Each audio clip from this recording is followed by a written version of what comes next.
Okay, so good morning, everyone. I think most people are here who intended to come, so we can get started.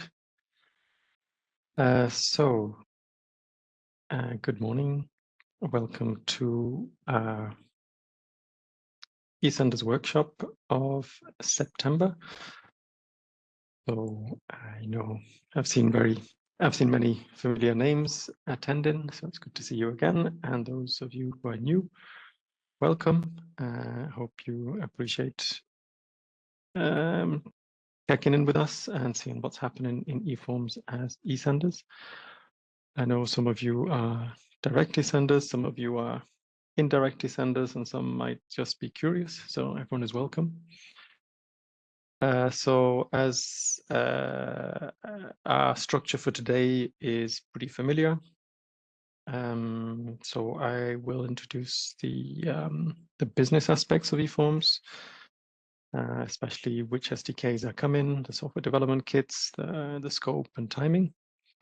And then my colleague Yanis, who you know well, will introduce some technical updates, what's happening at a more technical level, in particular SDK2, and some other issues as well. And then after we're both presented, we will deal with the question and answers you will ask.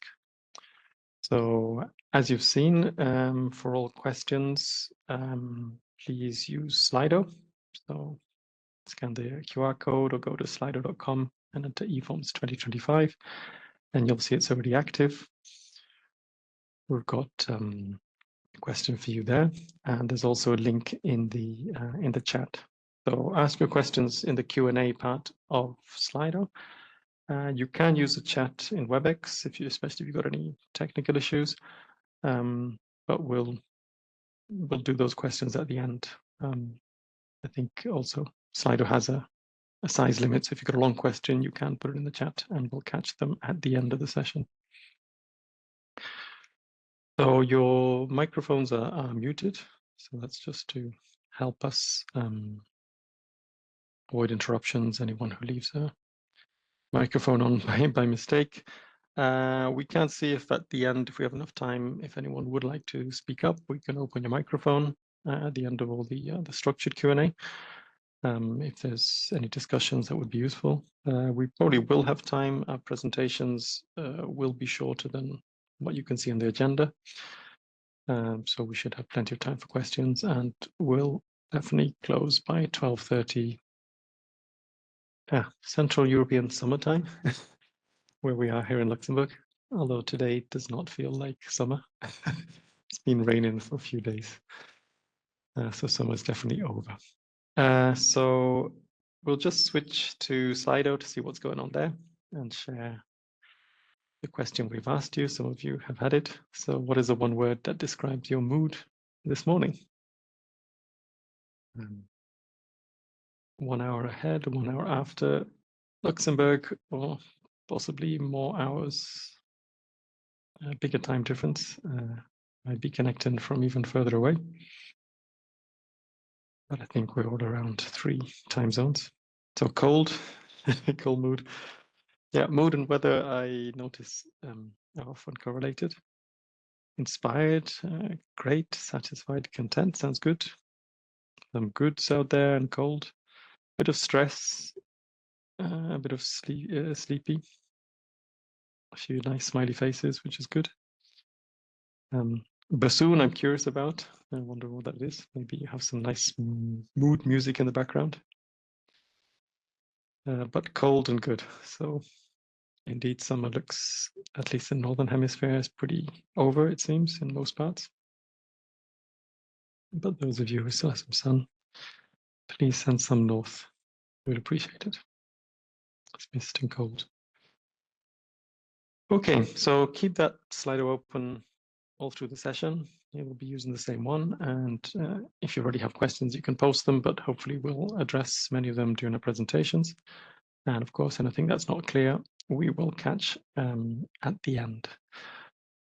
I think that's a bulk of the things I need to say to introduce you. Yeah. Okay, then I think next one up is me.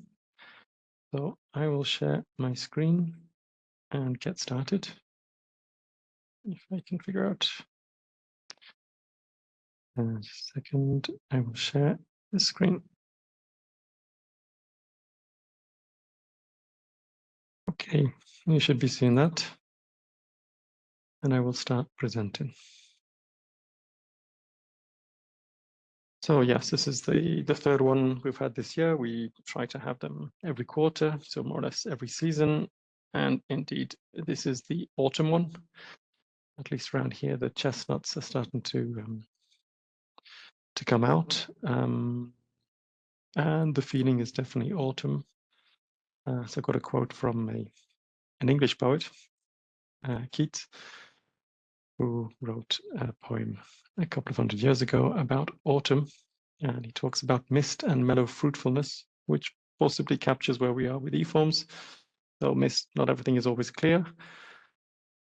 So you always wait for the sun to clear the mist. And fruitfulness, I think a lot of the work that's happened in the last few years is bearing fruit. I think we're in a more stable situation than we have been. But I'm going to tell you what's coming up so you can see what the next seasons will hold for us.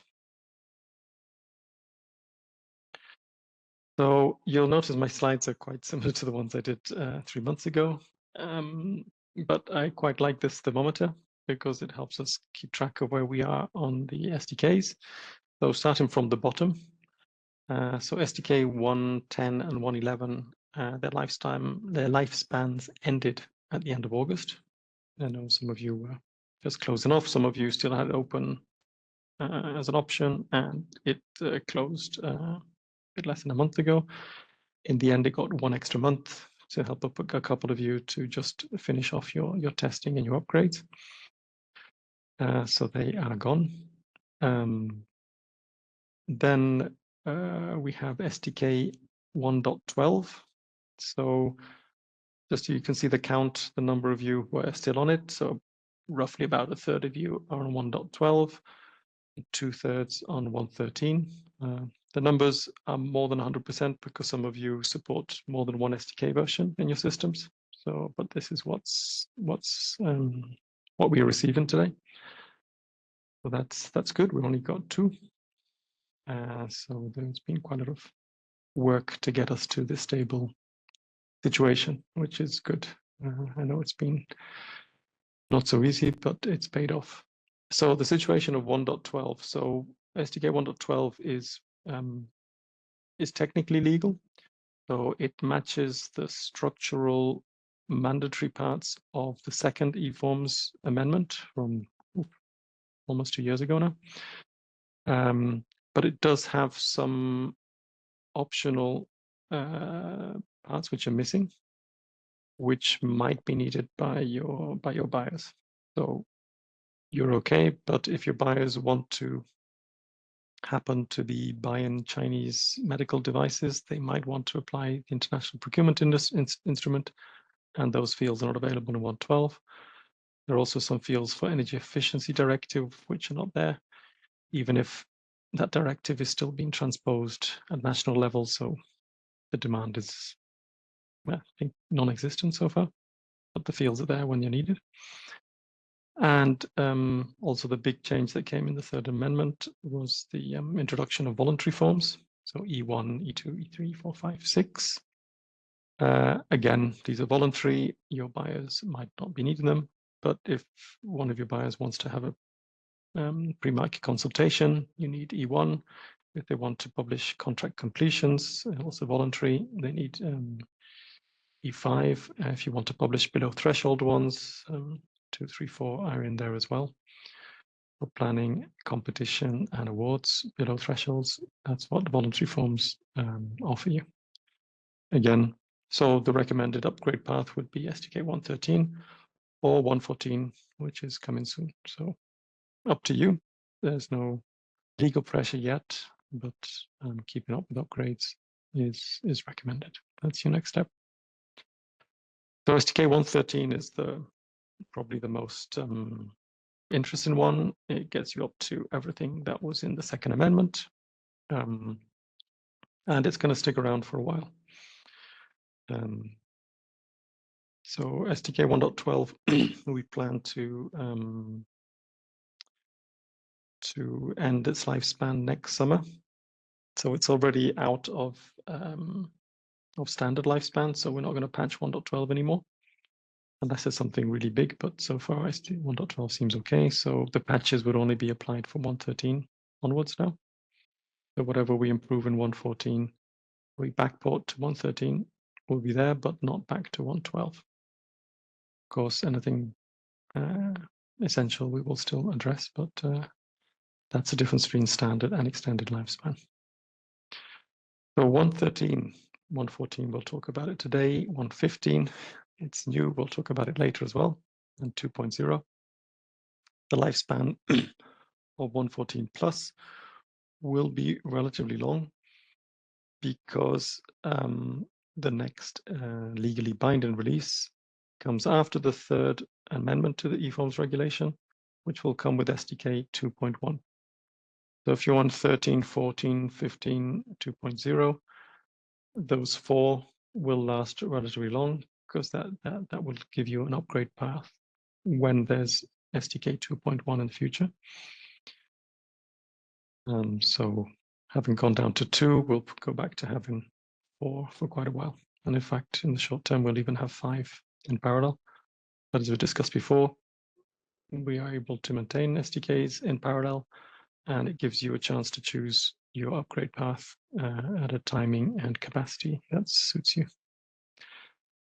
So generally, I would say if you're on 13, or if you go to 14, recommend next year, we'll see the timing a bit later, would be an opportunity to move to SDK 2.0, which we'll see from a business point of view is almost the same as 1.15. If you have a relatively good upgrade process, we recommend you get to 1.14 anyway, because then you close gaps and the jumps are smaller. If you don't have that capacity, then you could go from 13 to 15, for example, or 12 to 14. Those are the options that are there. And so SDK 2.1 will be the one that has, this will be a legal one, as opposed to what we call maintenance ones, which are intermediate releases. And we'll see that the eForms regulation amendment is going to be later.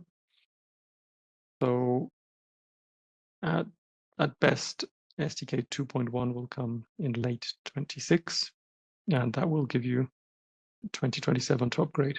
So here I put that 1.13 for now is due to end in March 27, but that will be extended once we have more visibility about the eForms amendment and when we could have SDK 2.1 available.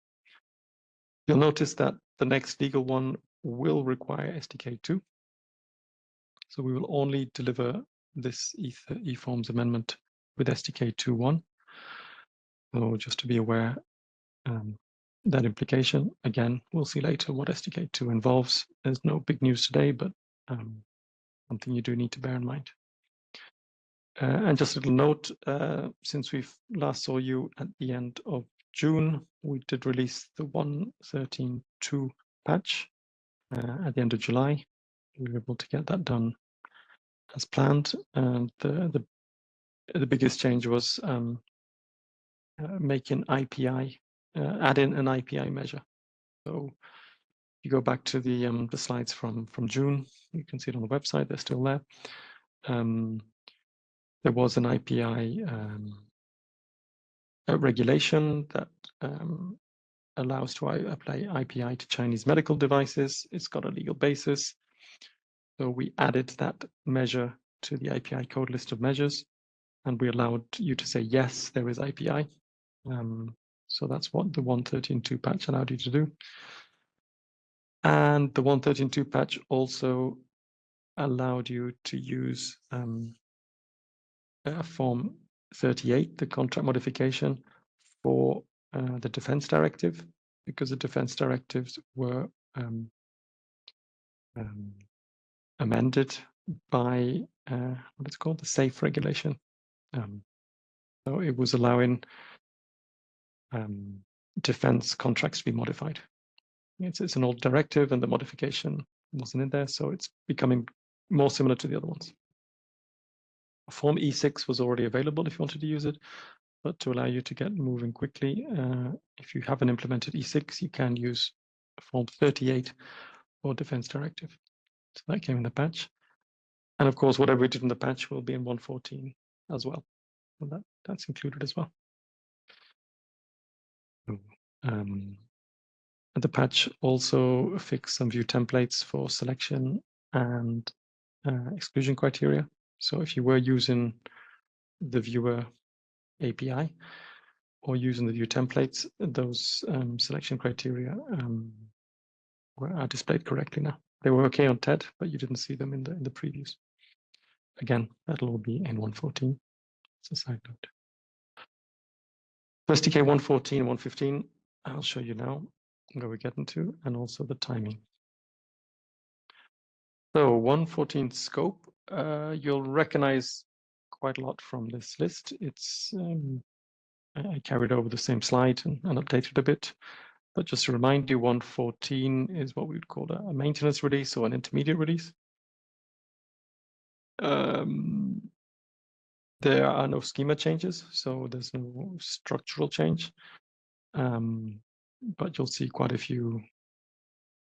I mean, 1.13 has been out for several months now, so quite a few things have accumulated over time.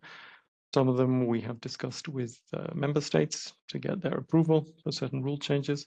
Some of them come from your feedback, which is always very valuable. Through GitHub, you point out things which are wrong or don't make sense or could be improved.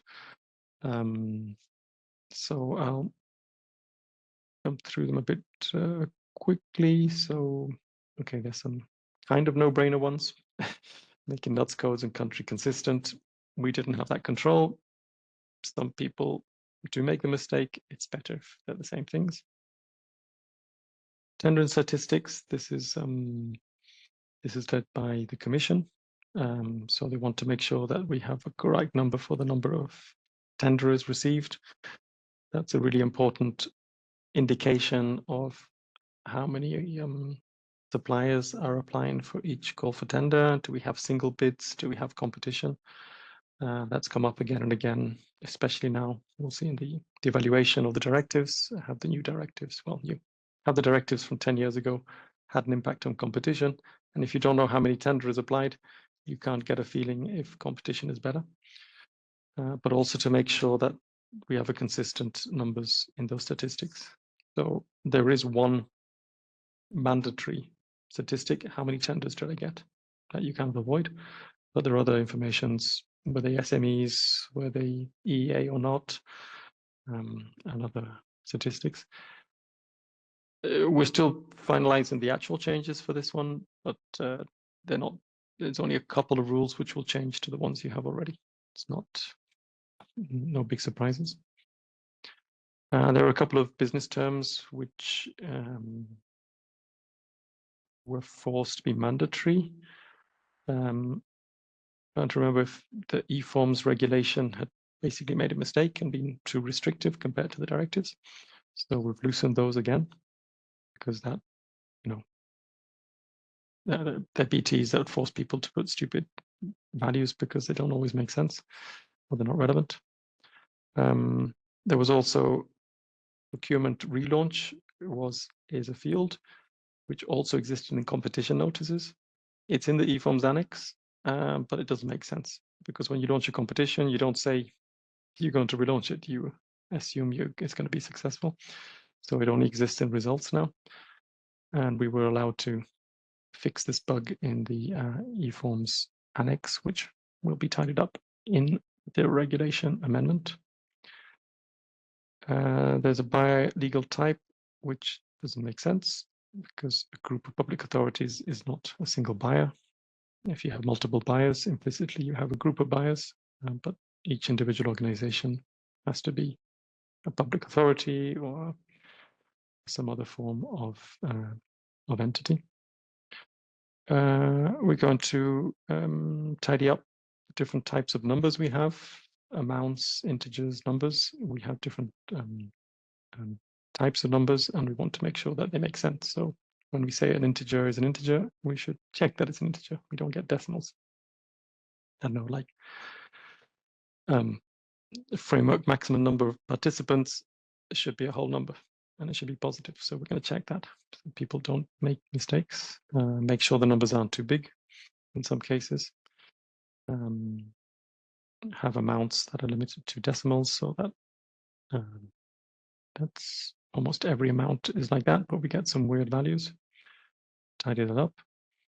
And something we're checking again, which we mentioned last time, tender value had been mandatory until 1.12. We changed something in 1.13 that made it optional by mistake. We want to make it mandatory again, and we will backport it to 1.13.3. So once we've done 1.14, it's one of the rules we will backport. And exceptionally, this would make 1.13 tighter. So our general principle is when we release a patch, we never make the rules tighter. We consulted you in June, and the majority of you were fine with that exception for this case, because otherwise we'll have missing values in 1.13, which will be around for many years. Well, another couple of years. And we don't want tender value to be empty for these contract modifications. I mean, it doesn't make sense to leave it empty because it's the value of the contracts. So I think most people are filling it anyway. The impact is limited, but just to warn you that it's possible that you submit a 1.13 notice, which would have a rule that wasn't there before, which is tighter.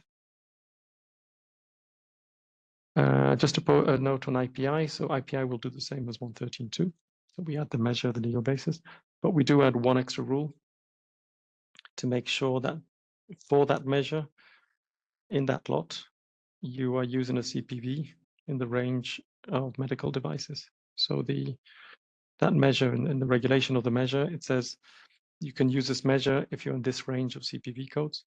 We will add that in 1.14. We didn't add in the patch because we want to try and keep patches limited to the core basic. And the more we add in a patch, especially one which is not a backported one, the more risk of mistakes. So we left it for 1.14. Of course, if you're on 1.13, you can always add that rule on your system and make sure people aren't doing IPI for the wrong CPV codes. But in the end, the buyer should know what they're doing. This is just to make sure we don't get any mistakes. Again, the volume of IPI cases will be pretty low. A couple of other things to improve. So there are a few rules to make sure that the lead buyer, the tender group leader are consistent. We're just revisiting some controls for deadlines and dispatch dates that they make sense, like the dates come in the right logical sequence. There were some rules which existed, but the context, so where you are in the XML, they weren't firing. So we are making sure those apply. This one in the document, but this is actually a longer code list. Document used in procurement. It's quite a long code list name. We had picked the wrong code list from EU vocabulary, so we're switching that code list. So that is something you have to pay attention to. BT142 is winner chosen. We're fixing that for direct awards, contract modification, natural person, and contract modifications. Make sure the white space makes sense. I didn't add it here, but also, yeah, this is not a comprehensive list. We'll publish something a bit more complete with the release candidate. So non-ASCII characters and email addresses, that'll be added as well. Spell a mistake. So T1, T2, these are the passenger transport regulations. So not technically eForms, but I think at least in Germany, you're using them in your own systems. Otherwise, most people come to e-notices too. But we're adding the clean vehicles directives, procurement documents, enforcing when it shows us, so bringing them up, making them more consistent with the other fields, other forms. This only applies to our colleagues here at the Commission. We have a new financial regulation legal basis, and we'll actually remove the old one. So in 113, we patched it so that the new one was available. Now we'll actually tidy it up. This is an oversight. When we do a lawfulness check, we check the country of the buyer. And if the country of the buyer is outside what we call lawful countries, so you're not in the EEA, you're not Switzerland, you're not a candidate country, we check them manually. So for example, British notices, we check them one by one. But Bosnia and Georgia are candidate countries, so if they come in, we will publish them. The candidate countries are providing a small number of notices, using e-notices too, but we let them in. They are candidates and they are aligning with EU procurement laws.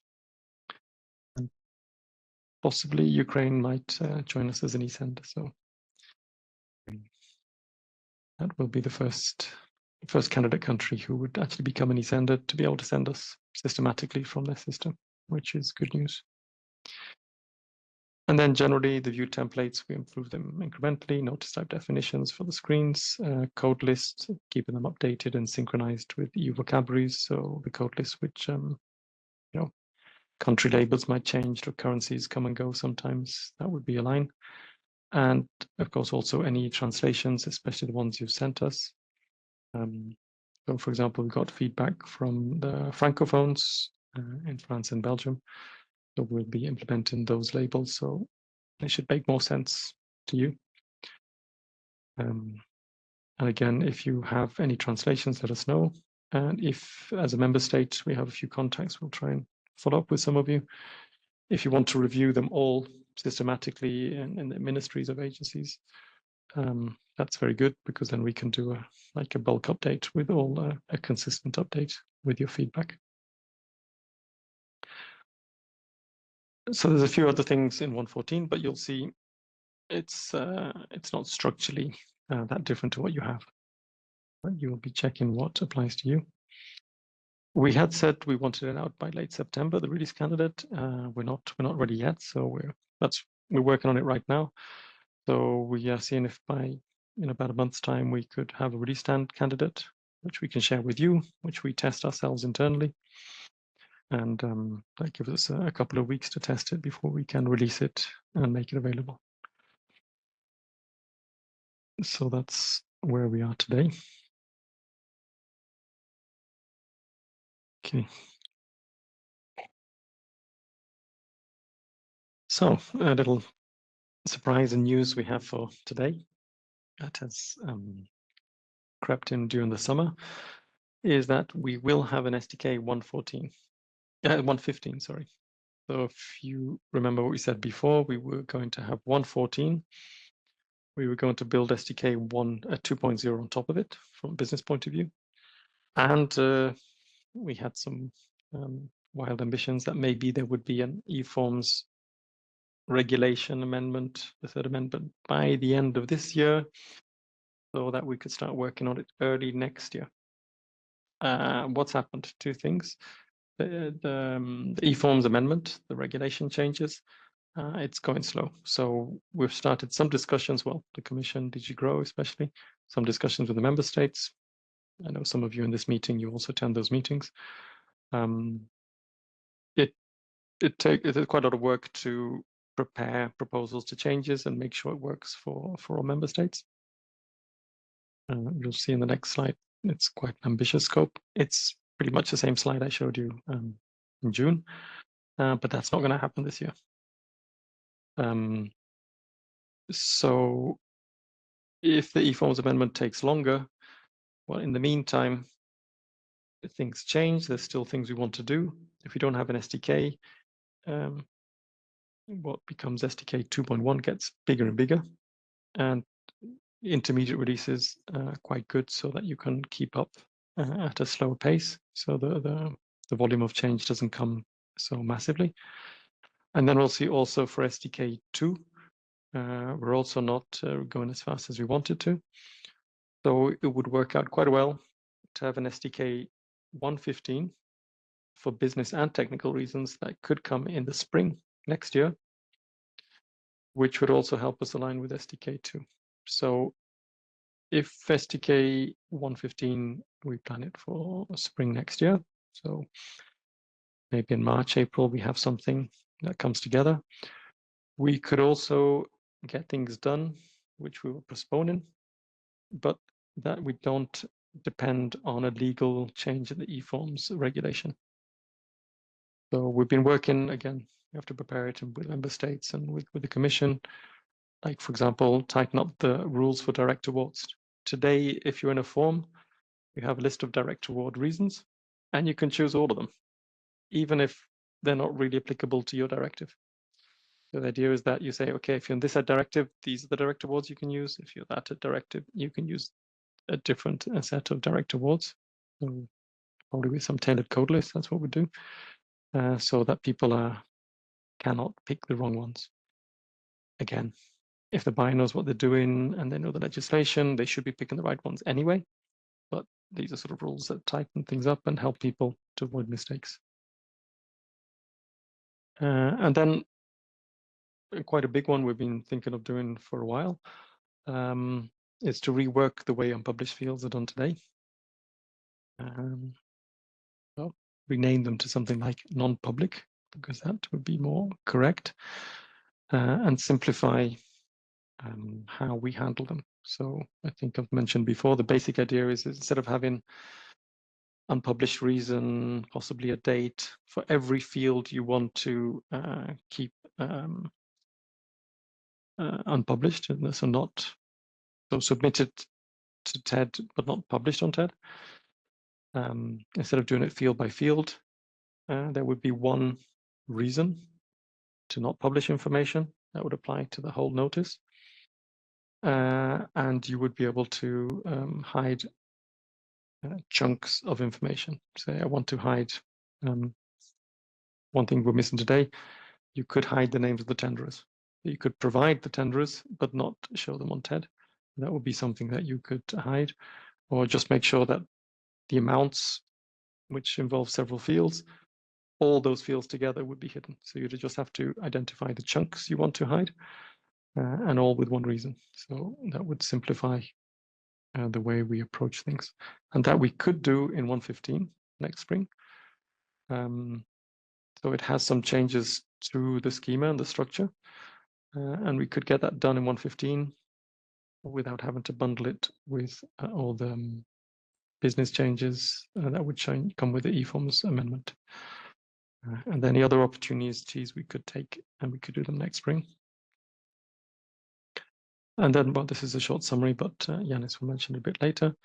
So the release candidate for 2.0 could come the first quarter next year.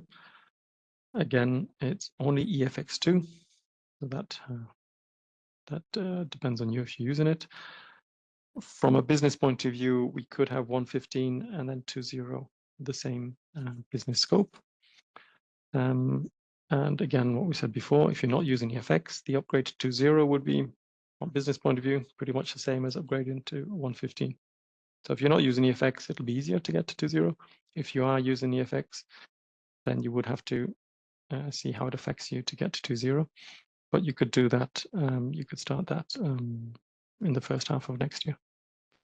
With, again, we'll see the third amendment further down the line. So 2.0 and 1.15 would have the same business rules, except we would add some dynamic rules. So with Yanis, we'll see a couple of examples what that means, but nothing too scary we haven't said before. Okay, and then the third eForms amendment. I say it's pretty much the same candidates. This, in fact, is pretty much the same slide I gave you in June. Yeah, I've started calling it midlife cleaning. So eForms regulation is, well, I think it's 6 years old this month, 2019. It was available 2022. You all came on board late 23, early 24. We've run it for a couple of years, but the new regulations and new directives for procurement will take a few years yet. So at least my ambition for eForms is to tidy stuff up so that we've got something a bit more usable for the coming years. So I won't go through all of this together because there's no guarantee this will all happen, but this is what's on the menu. And you'll see a couple of them that we thought about doing in 2.1, we can do in 1.15 before. So possibly some of these things could squeeze into 1.15 if they have no legal constraints. If we don't have to change the eForms regulation, we could do things. But no, improved descriptions, for example, obviously we can do them with any SDK release. But the bigger stuff we would do with after the amendment, the annex would be changed, and we would change our schema and the structures. So say the target has moved again. So very roughly, we're thinking about adoption in the second half of 26. So nothing's going to happen in the first half. Well, a lot will happen. We have to prepare the ground for all these things to prepare them. But we won't actually be implementing something until late 26. This be SDK 2.1. If we have an adoption, an SDK 2.1 by the end of 26, that would be really impressive. But we'll see how it goes.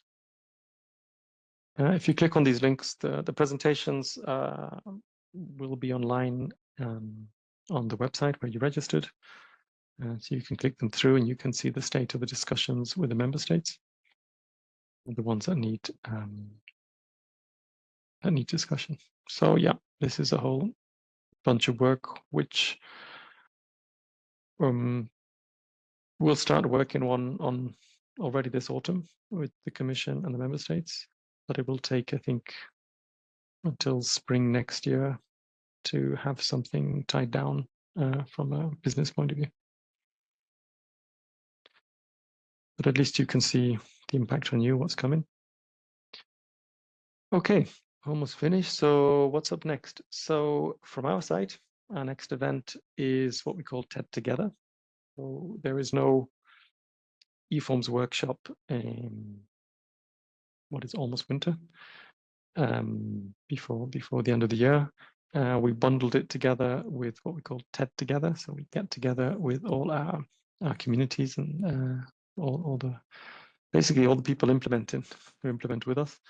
So you eSenders are a core part of our partners.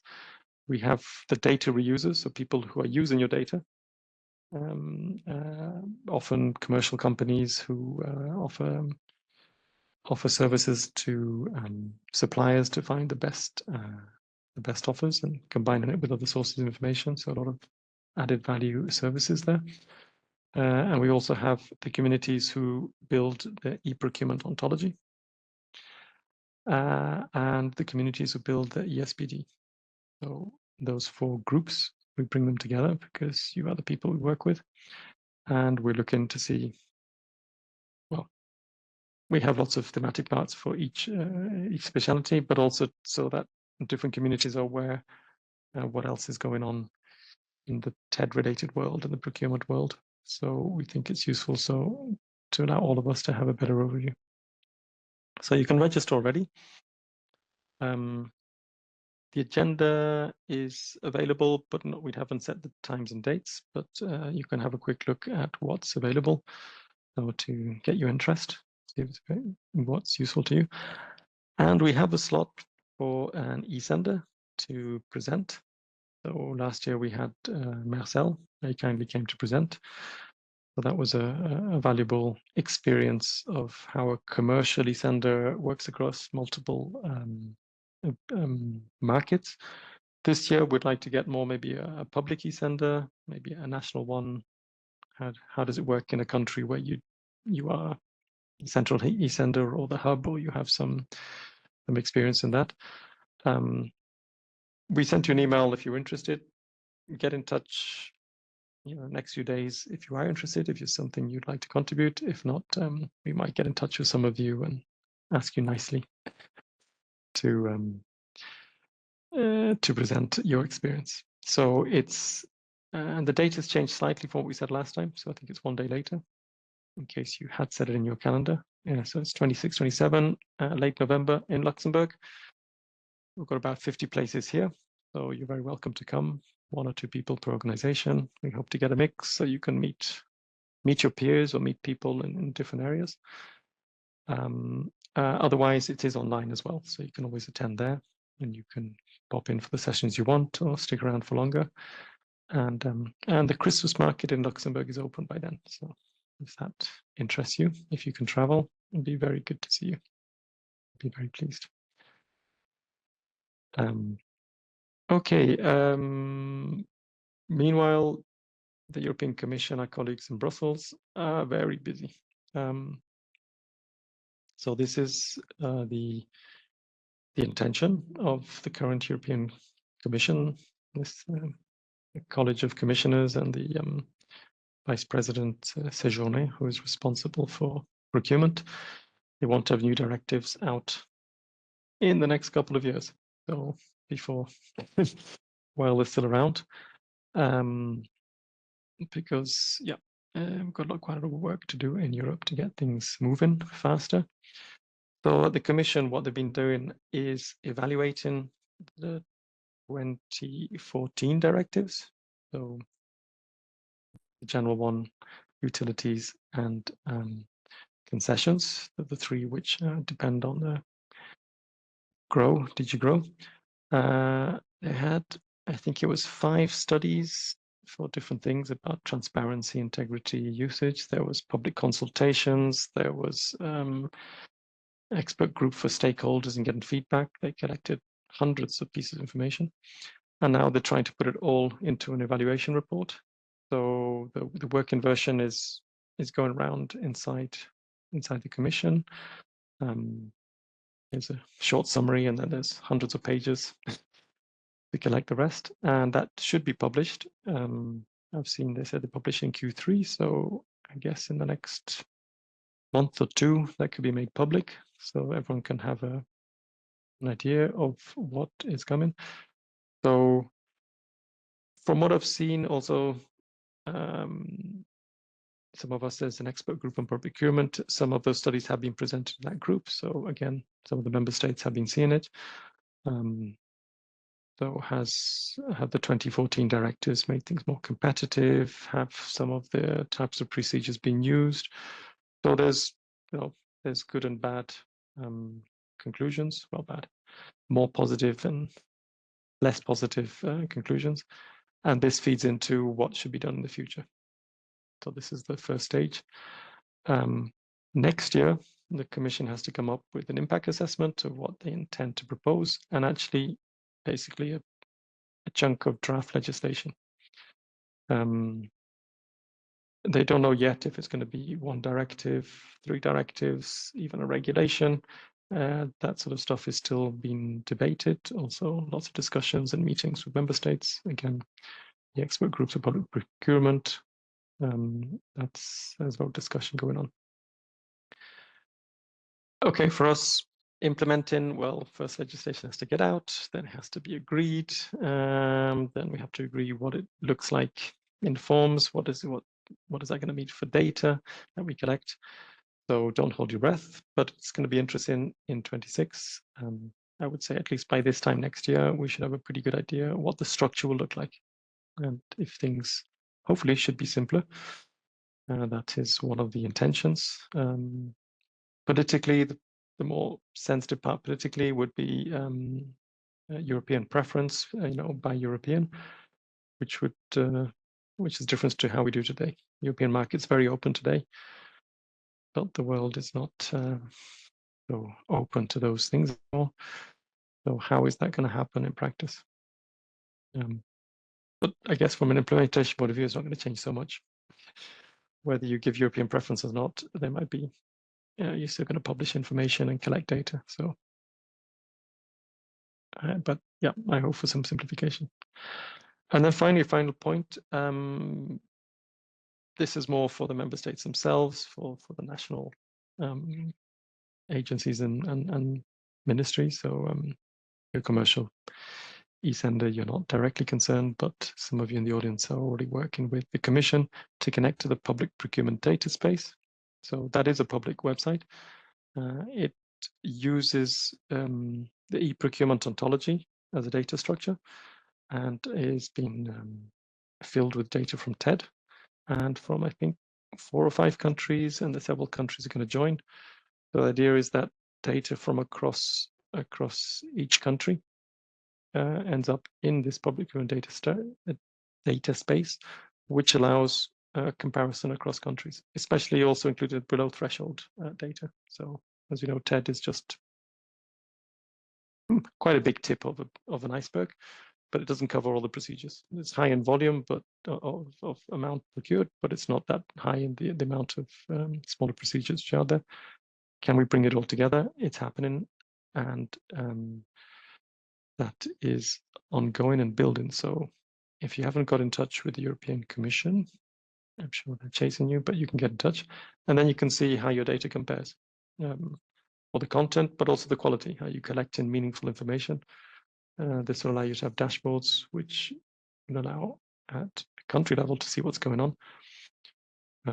Partly so you might not have to do it on your side. If PPDS matches your needs, you can see it, and also the dashboards that compare between countries, how things are going. So here's a little example about strategic procurement.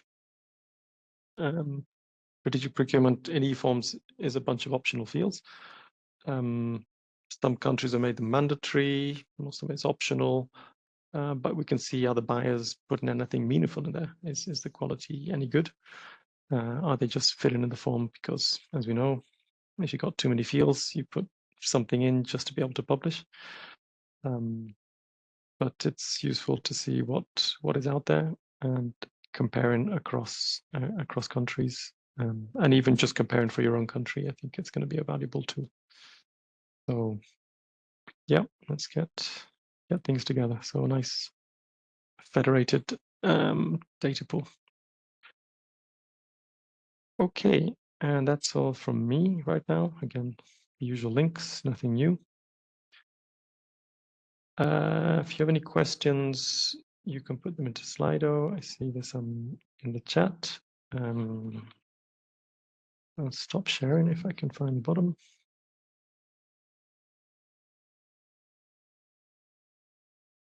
Okay, lots of questions. None so far. I suggest we, okay, great. You put them into Slido. Just we go directly to Yanis now. And that will allow us to cover what we had to say, and then we'll catch all the questions later. Okay, Yanis. Yes. Out there. Hello, I am here. Hello, everybody. I hope my sound is okay. You sound good. And let me just put my presentation here. I should be sharing the right window. Am I sharing the right window? I guess so. Looking good. And we see a little Yanis in the corner. Perfect. Okay. So, hello, everyone. Nice to be together again. And looking forward to seeing you in person in a couple of months. I'm not going to take up all the time, the generous time that my colleagues give me every time. I don't have so much to say. I'll just give you an update on what we're doing with SDK2. And then we can discuss about any topics you want to discuss. So basically the work that we have been doing on the visualization side of EFX2 is, I can say it's done. Okay, not final, but it's done mostly. There's probably going to be a lot of polishing done still. I'm not going to go too much into too many details, but you already know that we're improving the syntax of EFX, that we're adding some features in order to be able to reuse code, and to optimize to make the translators produce more optimized and better performing output. we also added some features to better handle and easier handle the information of that is being withheld, the so-called unpublished field that Carl talked about. This is agnostic to how they're implemented behind the scenes, so this is not relevant to whether and how. Well, it's not about whether, how we're going to change them. Like Carl said, the way that they're handling visualizations is going to be the same. And also we added summary views that are embedded inside the different notice type visualization. So I was saying about that we added inside the form the ability to have a summary and navigation embedded in it, so that you can, more like we have in TED, so that you can use it to provide a better user experience over the web. So this is the work that has been happening on the visualization side, and now we're moving on. Now we're working on EFX for business routes, and there things are more are less advanced in terms of progress, and a little bit more delicate than visualization, because EFX has been used in order to express business rules, but not across the board. So there is still work to be done there. In general, we are behind schedule. It's impossible. I don't understand why I'm clicking and the presentation doesn't advance. I'm sorry about that.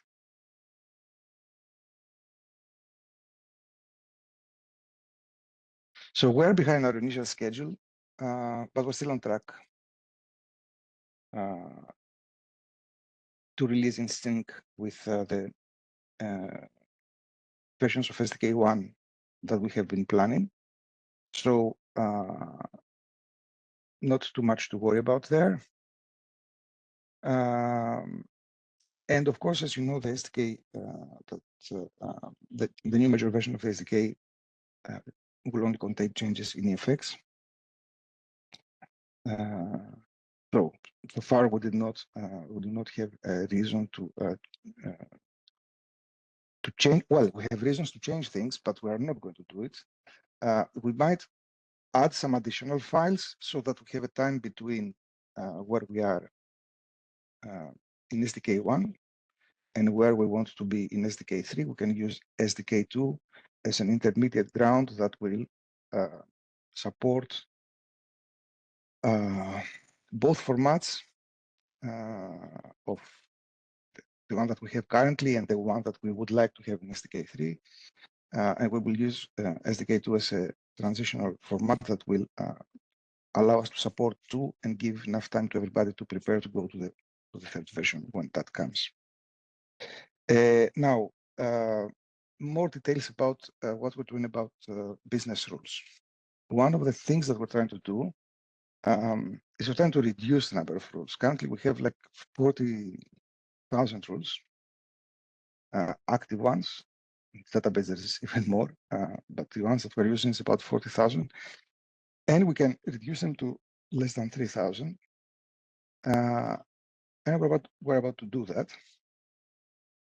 This is nothing terribly sophisticated or an oversimplification of the actual complexity of the rules or the number of things that we check, but it has to do with how we encode them and treat them.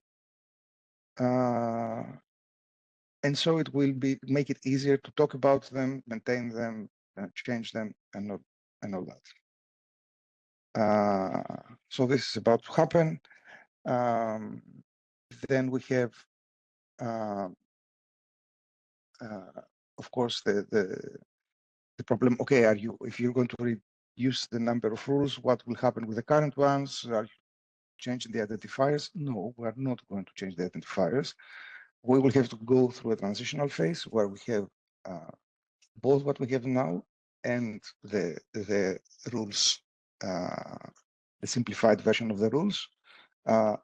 So basically, in order not to break compatibility in SDK2, we will have to generate the 40,000 out of the 3,000. But there will be a new rule identifier, a second one, that will be added so that we can use it in the future. The format in which we share the rules with you basically currently is in schematron, and we're also sharing it in a very peculiar format inside FIS.json, which we will have to keep. So we will keep this format, but we will add also something specifically targeted to the rules, much simpler and much more unified.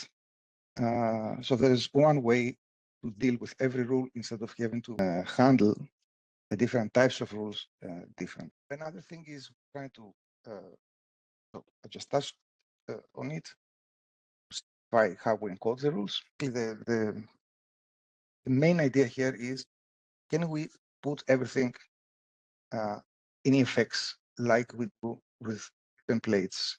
So currently in a view template, you have a file, everything is in there, just translate it to whatever it needs to be translated, and you use it. Now, it could be good if we could express every rule fully in effects. That's not the case today. We use effects for the condition of every rule, and we also use effects for the expression of some rules, like the constraints, but we do not use, for example, effects to actually validate whether or not a mandatory field is present. We just infer the algorithm of the validation for this type of rule from the type of the rule. So we would like to wrap this entire thing and be able to have a file that expresses all the rules in effects. And the reason that we want to do that is because we would like to generate the schematron files and any other validation engine that one might need directly from EFX. So we have an EFX file, you take it through a translation, it generates everything that needs to be generated for the validation engine.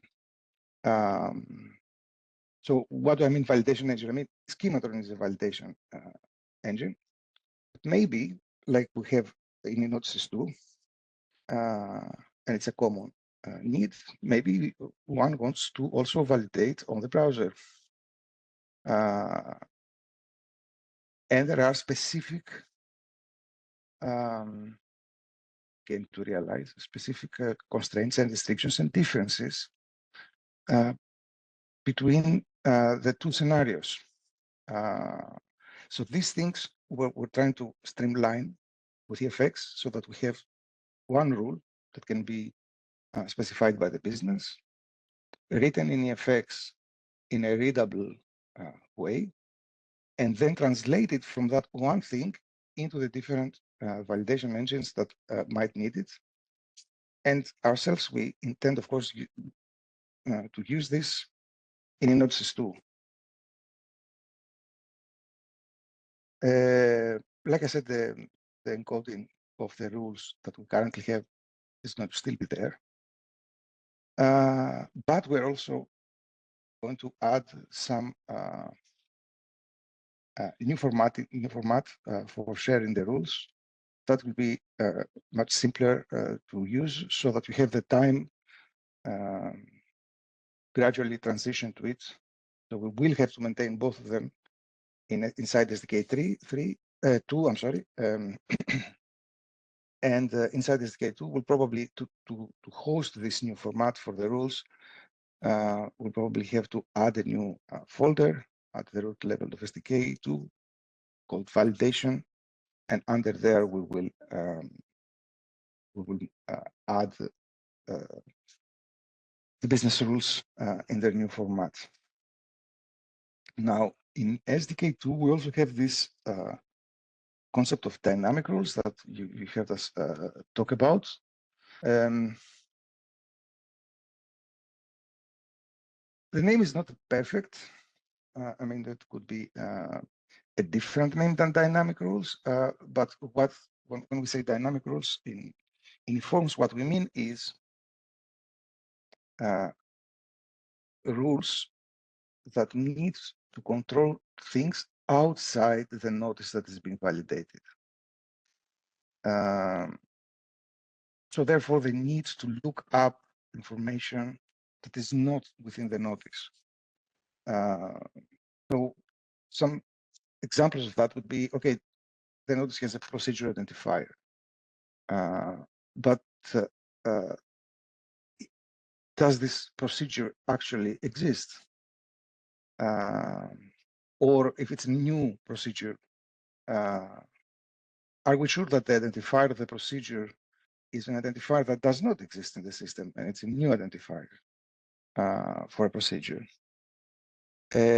Or the notice references previous notice. Do the reference notices actually exist? If they have to be the same procedure, are they in the same procedure? Or also more complicated stuff like verifying the consistency of submitted values across along the notices that are submitted inside the procedure. So this type of checks, or even maybe more simple stuff like in some validation engines, you don't have the ability to check the time and the date like schema. So maybe the validator needs to call a function just to check the date. Things like that. So this is what the dynamic rules are about, and this is the type of expressions that we are trying to add to EFX, so that we can support this, because the validation engine needs to speak to some system that will retrieve this information. I thought I had another bullet here, but I don't. Anyway, this can get very complex very fast. And actually, for those that have experience with other systems of validation, maybe you already have noticed that validation systems usually avoid this kind of complexity. They focus on validating the thing that is in front of them and do not go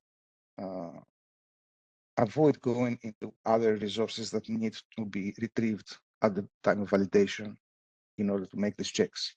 When I say avoid, I mean at the level of the expression language that does the validation. That does not mean that this type of validation doesn't exist. Of course it exists. But if you look at languages that do validation, this kind of thing is dependencies to services like that is generally not so common. So yeah, like I said, it's complicated. We have not worked on this yet. And it's a topic that we're talking about, but we have not started working on it. One of the things that we're thinking of is to see if we can simplify it so that we simplify our approach so that we avoid putting together arbitrary constraints. So when I say arbitrary constraints, maybe we will focus on a subset of dynamic rules, specific subset that we can cover with using the API, for example, and avoid the any check, any control in dynamic rules, because that will make the solution more complicated. We will see. This is under discussion. So yeah, this is basically bullet talks about what I just said.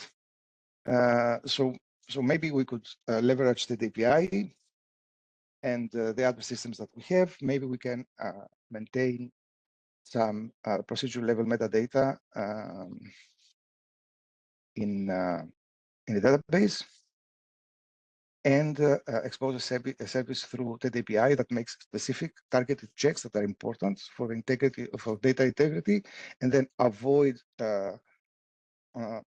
adding features to the language that can retrieve values from arbitrary notices and arbitrary fields, because that would complexify things in ways that maybe are not necessary.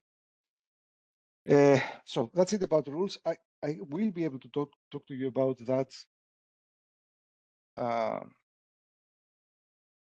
in November, more in more detail, and hopefully maybe I don't know if we can demonstrate something. We will see. You can tell us. I think we have a question about that. What you would like to hear us talk about or present or demo in November in TED Together. Now, meanwhile, while this is happening, we started working on a reference implementation of the XML generation algorithm. You talked about it several times, and you asked about it in the past. So we are investing on that. It's going to be done on the eForms notice editor sample application. I don't remember what the schedule is, but it is sometime early next year to be available. And whatever we work on there will, of course, end up being used in Notices 2.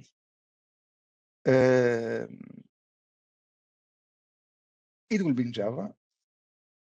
Porting it is a different question. I'm not thinking about it at this point in time. We need to create a good, clean reference implementation, and also consolidate as much of the functionality that we're going to, or the code anyway, that we're going to put together to consolidate it into the eForms core library, so that it is more easy to reuse it. And after we're done with this, the next thing that we're going to work on is the live validation under the new system of SDK2 to capitalize on the changes that other sites were making. And we'll also approach it in the same way. So we'll do a reference implementation for live validation in the notice, the eForms notice editor, the sample application, and then we will port the same ideas to Notices 2. So you will have also the source code for these things. Hopefully they will help you in your own implementations.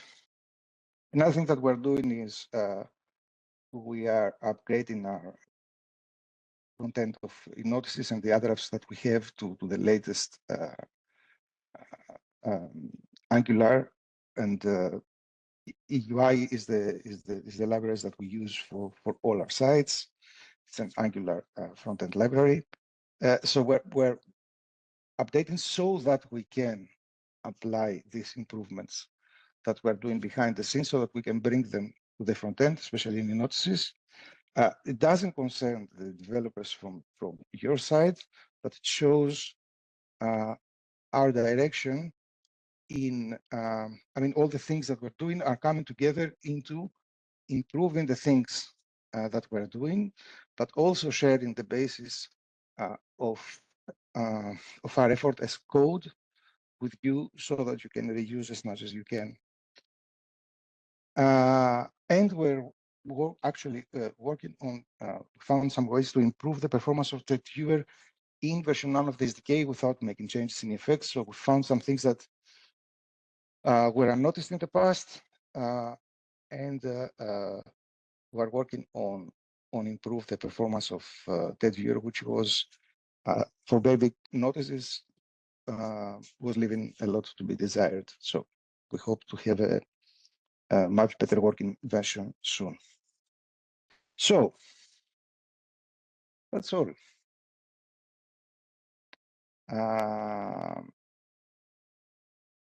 About SDK2, let's talk through GitHub.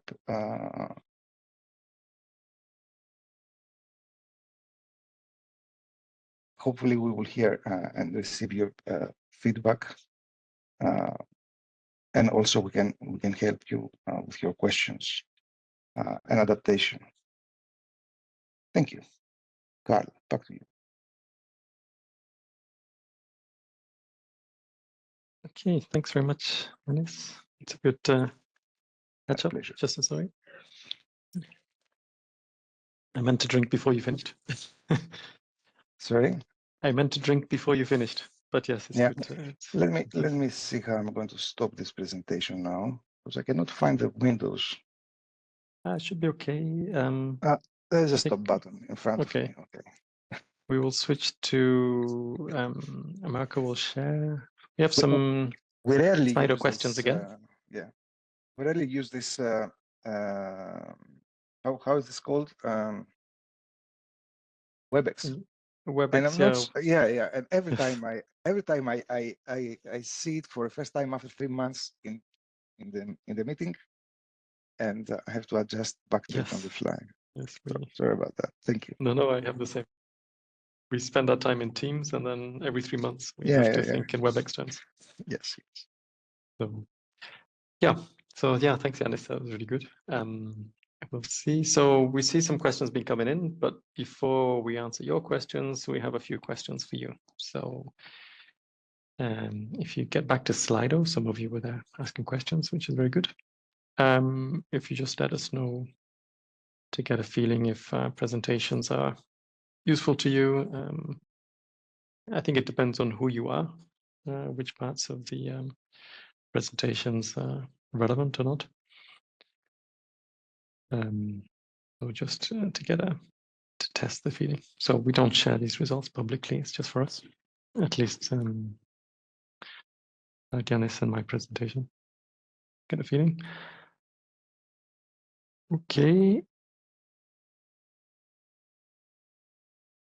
Let's see if a couple more come in to get a representative sample.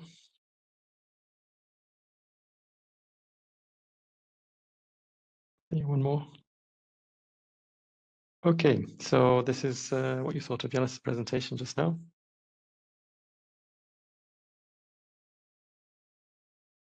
Just a basic ranking. Then we've got a couple more questions, 3 more questions after this. Get your feedback on things. So stick around on Slido. Okay. So next question. Here's a question we asked you last time. And so API version 3 was launched several months ago. There's a small change you have to make if you switch to it. We had said we might remove version 2, but we have no pressing need, so you're still safe. We haven't got any immediate plans for version 4 yet. So until version 4 comes, we won't deprecate version 2, which is the one you got started with all this time. But we're just checking, are you moving to version 3? You're on its way. When you get a chance, next time you touch your system, you'll see there's just a couple of changes you can do. You change the URL and 1 parameter in the submission, I think it is. It's quite a light change. But when you get around to it, that's good, because then we know that when we have a version 4, we can get an idea of how long we have to give you before we deprecate version 2. But that's good, because last time we asked you about 50-50, so I'm glad you're moving. So thanks for that. There's a question, are you going to come to TED together? Just to get a feeling. No commitment, just give us an idea of how you're doing. Also, especially if you come into Luxembourg, it's also for us, it's useful to know the volume of people of you who might be able to travel. As at some point, if we have too many people, we might have to turn a few people down. And if we still have space, obviously, we encourage you to come. So, but yeah, depends if you can travel. So because we don't reimburse your travel. We give you a free lunch, and we want to have better sandwiches this year. but definitely online you can do it. And then just to check if the sessions are relevant to you. If you might come for some of them, especially if you're online, you can probably cherry pick a bit, although we encourage you to listen in to the others. The sessions are recorded, so you can catch them later, and the PowerPoints are online, so you can always catch up later if you miss something. And also, yeah, check it out. That's also good. Okay, and a final question. So this is what Yanis asked before. Do you want to go deeper in certain aspects of the technical presentations? Again, if you see TED together, we have a range of presentations. So again, there'll be more detail about SDK2, but there's also using the open data service, querying the TED knowledge graph, especially if you're a user, if you're getting interested in RDF structures, and about the e-procurement ontology, and the presentation about ESPD. But for the eForms itself and the eSenders, this is what we want to know, what's relevant to you. So we'll give you a bit of time to post. Again, there's, even after we leave you, we also have a survey of what you thought about the event, even after we close on the same Slido. So if you don't catch anything now, you can always tell us in a question later. But yeah, not enough details. So if you want us to go a bit deeper, that's good, especially at technical level. At the business level, it stays relatively high. But are there any technical challenges that you'd like Yanis to dive into? How do we do this? How do we do that? Is there any code we could use? Would you want to contribute to code? Do you have anything to share? You know, we have something we do need to follow up, you know, customization, tailoring. How could we have things that could work on that? So yeah, rules reductions, error handling is a challenge. SDK 2.0 from 0. If you're a new eSender, you could go straight to 2.0, yes. That might be an opportunity for you. Okay, that's good. So yeah, SDK2 Yanis is a popular one. 2.1 we won't have much by the end of the year. There won't be much about 2.1. So yeah, 2.1 is important, but 2.1 depends on the business structures. And to some extent, 2.1 will be built on 2.0, and it should be more pure metadata in theory. So even if the schema changes, that is just metadata. So what we call a major version is a technical major version. What you call a major version could be the business impact of moving something around. So moving unpublished fields around is a minor version in our terms. It could be a major version for you, depending on how you do it. So get alpha, yes, thank you. So get something out early. Okay, I think Yanis, that's good to get started. So let's go to your question. So the way we, during the questions, we go chronologically from the oldest first. So yeah, Yanis, please, got something to say? Yeah, something I'm publishing. Don't have the final design yet.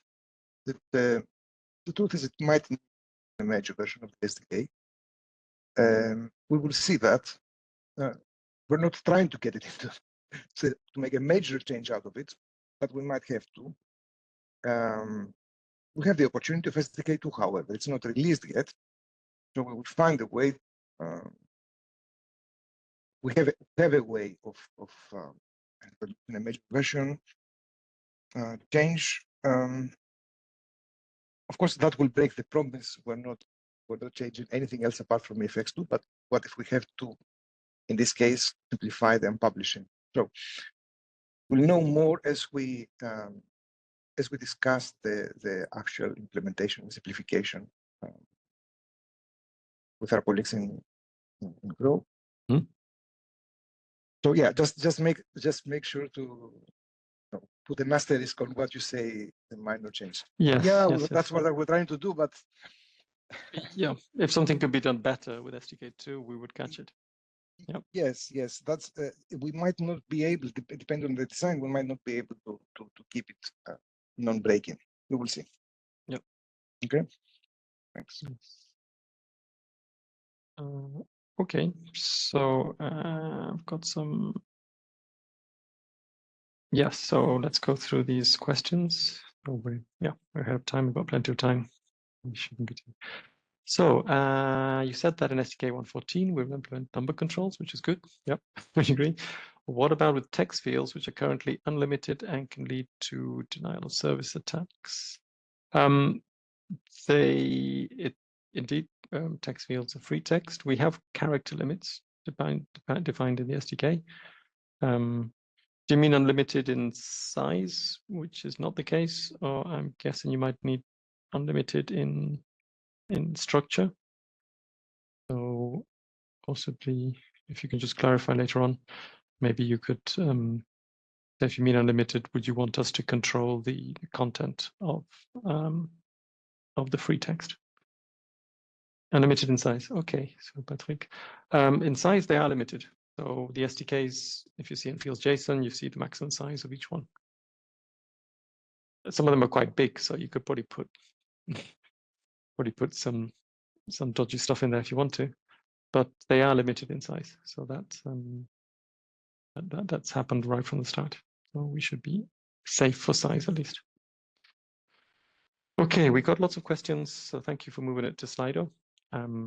It was asked in the chat first about multi-lot procedures. So I think I can read up to about 3 or 4 because it's the answer is more or less the same, but I'll try and patch them together. So you have a multi-lot procedure. You've published the competition, the contract notice.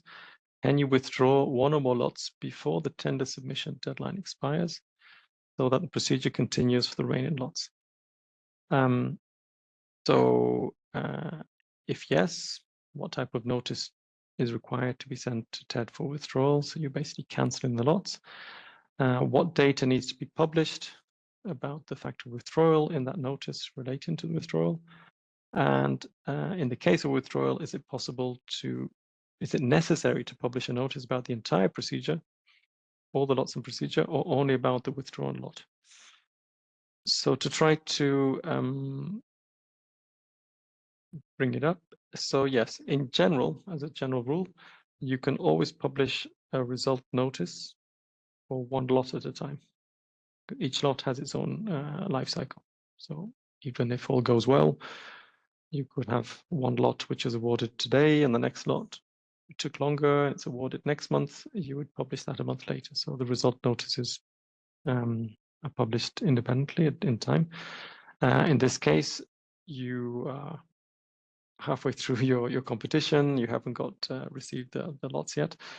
The basic rule is you always have to publish a result for every lot and say what happened. So you would publish a result notice just for that withdrawn lot, and you will say there was no winner chosen. So BT1 142, that's always needed. You always have to decide what happened, and you'll say no winner chosen, and you would explain what happened. So there's a code, and you can even put some free text so it's clear to the suppliers what's going on. And then later on, you would publish result notices for the lots that are awarded with their own outcomes. So you don't have to cancel the entire procedure. So just one lot died along the way. That's the basic reply. Your 5th question. So yeah, we'll just get to number 5. Yeah, thanks, Mark. What was 5? 4. So that's okay. 5 is good. Thanks. So if a lot has been withdrawn in a procedure, so you publish that result from the winner, then the following change notice that is published in the procedure, is it necessary to include all the lots, or only the additional lots that are not affected by withdrawal of individual lots? So this, I would say, it depends a bit on what you're changing. So if you're changing something in the result that had the lot that had no winner, and you just talking about that, maybe you want to add a clarification that you missed, you would just change that result. So again, result notice would be the one you change. You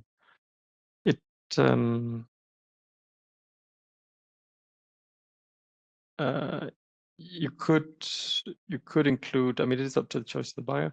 You could include all the lots in every result notice, so you enrich it as it goes along.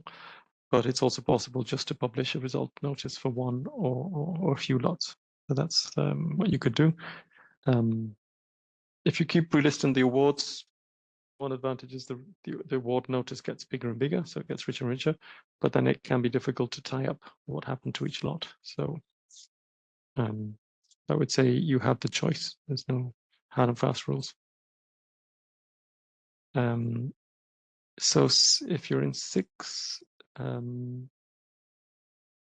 so if all lots need to be included, yeah, that again depends on the previous question, what you're including. What data must be sent regarding the withdrawn lot. So the specification or the tender submission deadline is particularly questionable. So it's a multi-lot procedure procurement. You've published a planning notice. Is it possible to withdraw one or more parts before the tender submission deadline expires, so the procedure continues for the remaining lots? So indeed, for parts, so if you published a prior information notice, they are just parts. So they're not actually lots yet. So it depends on your timing. Your tender submission time hasn't started yet because you haven't published a competition. You could have said, I have 5 parts, but then your competition only has 4. That's perfectly fine, and that works. So if you catch it at that stage, that's okay. It depends a bit if you had a planning which was intended to reduce the time limits, or it's been a call for competition. There might be some implications on your timing, but in a simple world, you plan something with 5 parts, you only got 4 lots, it's dropped. Once you've opened your competition, then indeed you've got deadlines running. The suppliers are looking at your notice. At that point, you would publish a result with no winner chosen, and the competition for that lot is closed. But that's all happening at lot level. And indeed, with eForms, each lot can have its own deadline. For better or for worse, not many people are using it, but that is a possibility. So every lot has its little world of deadlines. And then, yes, you would have statistics for the submitted tenders that would go along. And you always have to fill in the mandatory fields for why you didn't award. So non-award reason is information you need to provide. So I think it works for your tender submission. And that, I think I've also answered the multi-lot procedure planning. You withdrawn one or more parts. That's also done. So the procedure would be continuing. Okay, we have in the FAQ on the docs, we do have some an FAQ about that. So we can point to the FAQ as well on developer docs to some of those cases. So if it's not clear, maybe we can improve those answers and maybe include some of the more complicated cases you've brought up. Okay, so unpublished fields today, or non-public fields, as we want to call them in future. So are we aware that they get published anyway? So are you aware that when a notice makes use of the publish later fields to either publish a value later or not publish them at all? So if you leave the date empty, the value is removed of the text on the TED website, that you can still see the value in the original XML. So it's not really not publishing. It's a bit pointless if you can still see it in the XML. There's no secret. What is happening is that so in the public XML, the unpublished fields are not published. There is a copy we share that with the commission, so it is possible to do data analysis, but that's never on TED. What is happening in the XML is that the unpublished fields are replaced with mask values. So if you put an amount and you said, I don't want to publish that amount, that amount will be set to -1. So in the XML nodes are still there. What you'll see when we turn it through the viewer in the PDF or the HTML is we replace -1 and we say unpublished. So it looks like it's not there. In the XML, you will see -1, but it's not the real value. If it was 10 million, we would have put -1. If you have any cases, let us know, because that's definitely what's been happening until now. And as far as we know, it's reliable. So your secrets are safe. Okay, when will we get the next alpha release for SDK2, or is there a release candidate in future plan for SDK? So I think, Yanis, you put that the next alpha release for SDK2 is planned for October. So you'll have something, we'll share what is there. Oh, Jonas, thanks. Yes, you assumed the user actually put -1 and that was the actual value. No, indeed, -1 is the masking value. So yeah, that's good. Thanks, Jonas, for clarifying. Reassuring to know we didn't publish something that was meant to be hidden. So alpha release, you want to say something, Yanis? No, yeah, but we should have done more alpha releases. There's definitely going to be one in the next couple of weeks. Anyway, and in October, definitely there's going to be one. And we will have the first beta right after we finish the work for the rules. Okay. So hopefully we will be in beta after November, December, and then while in beta we will see if the eSenders feedback and then release. Okay. Okay. So great. One is overdue indeed, and it's coming right after this in the next weeks. Okay. Great. Yeah. Thanks, Yanis. So multi-lots. Okay. So then the next one, if we publish a contract notice with multi-lots and then we want to publish a change notice for the contract notice, can the number of lots change? And here the answer is no. Once you publish the competition, you cannot change the number of lots. Legally, this is considered a significant change. The scope has changed too much, so you will need to launch a new competition. If you had to change the lots, I mean, the other case was you had a lot, but for some reason you didn't award it even before the submission happened. That's fair enough. That can happen. But if you're actually changing the scope of your competition, you have to publish a new that again. Again, there's probably some legal interpretation in there, but I think definitely the guidelines we've had from the commission is you cannot change the number of lots during the procedure. Okay, the technical ID of the lots part must be sequential on the notice. Is this lot 1, lot 2, lot 3? No. So the lot IDs, and in fact, all these technical identifiers, lot something or 10, tender, a group of lots if you have them. Those numbers are purely technical and they just link the data together inside the XML of your notice. So those identifiers are to keep it consistent within the notice only.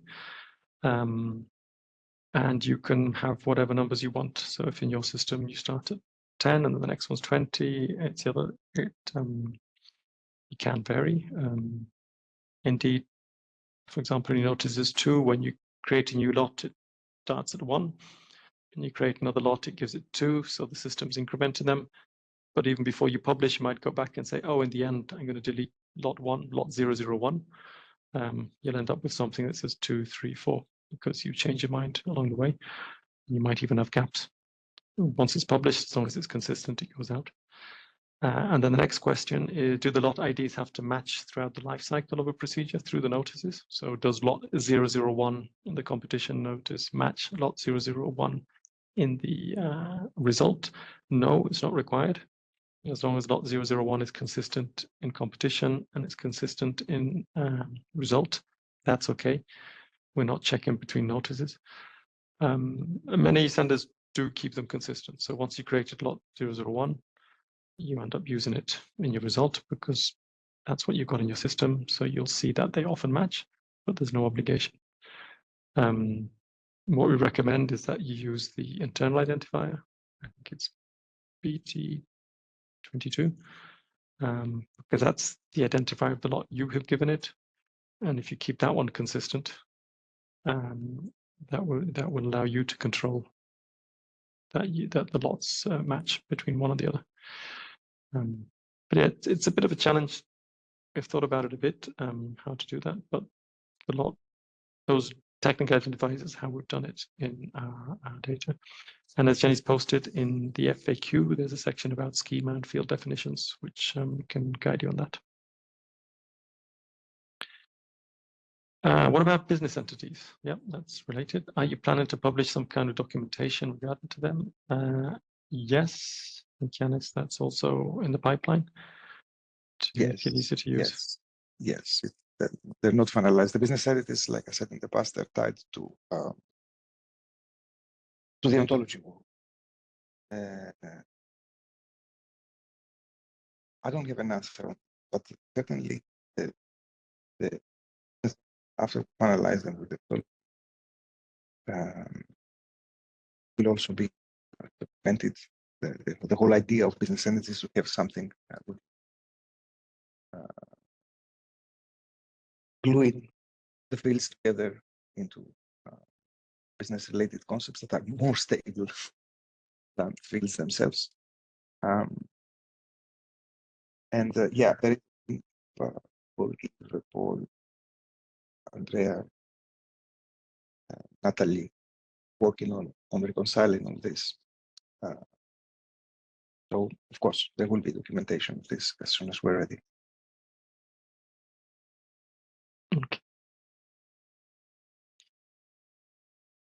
Okay, thanks. Can you have a clear answer on the subject on the GitHub's discussion? And the posted answer is unclear. Okay, so it's about conditional monetary fields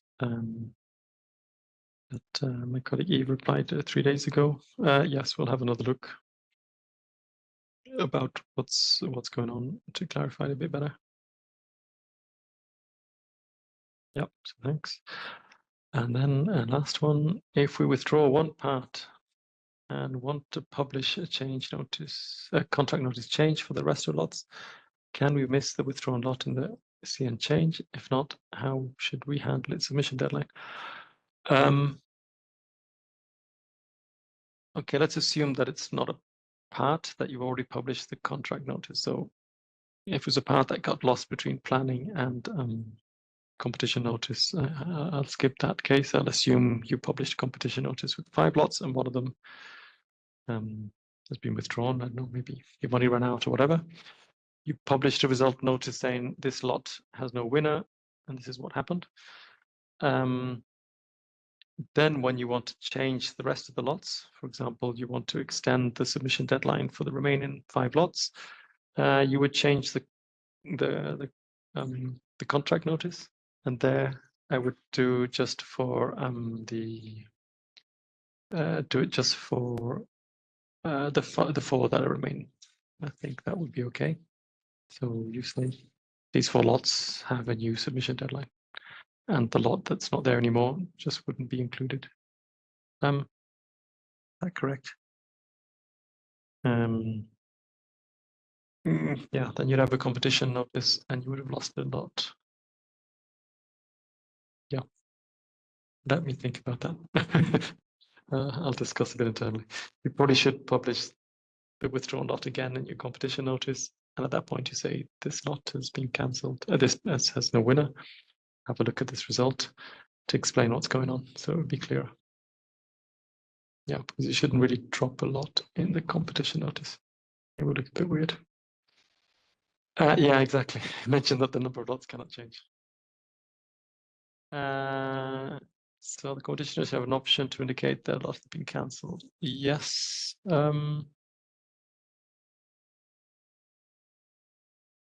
Yeah. Yeah. Let us have a think about that. And we'll publish it in our answers online. But yeah, it's a good question. We should give some guidelines on those combinations, because these things happen. And maybe not every day, but it is something you need to bear in mind. Okay, so yes, as for those of you who followed us for a while, we'll collect all the answers. Might rework them a little bit to group together your questions, and we'll actually provide written answers to them all online. Give us a few weeks to bring it together, especially the ones we want to check out, but there weren't too many questions, so that's good. All questions are good. We do welcome them because it makes us think and see what we can improve. So now I'll just get back to my script. So indeed, we have a couple more questions to finish off for you. 2 more questions. What would you like to hear in future?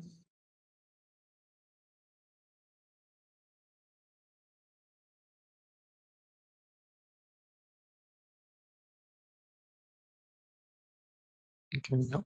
Have more technical details. The developers out there, sometimes you want some hands-on tips on how to do things. Again, we'll keep the Slido open so you can give us more ideas later. Because you have questions about what did you think, and any other suggestions or feedback. Those are questions we ask later on. So again, that will stay open for the rest of today and maybe tomorrow. You still have a chance to give us your feedback. And again, in general, we have the GitLab discussions, GitLab issues. Try and pick the best issue or discussion, pick the best one, and we can analyze them there. Maybe we're waiting for ongoing discussions or change requests we're not yet finalized. You get a chance to participate and share insights. Yeah, that is possible. So the GitLab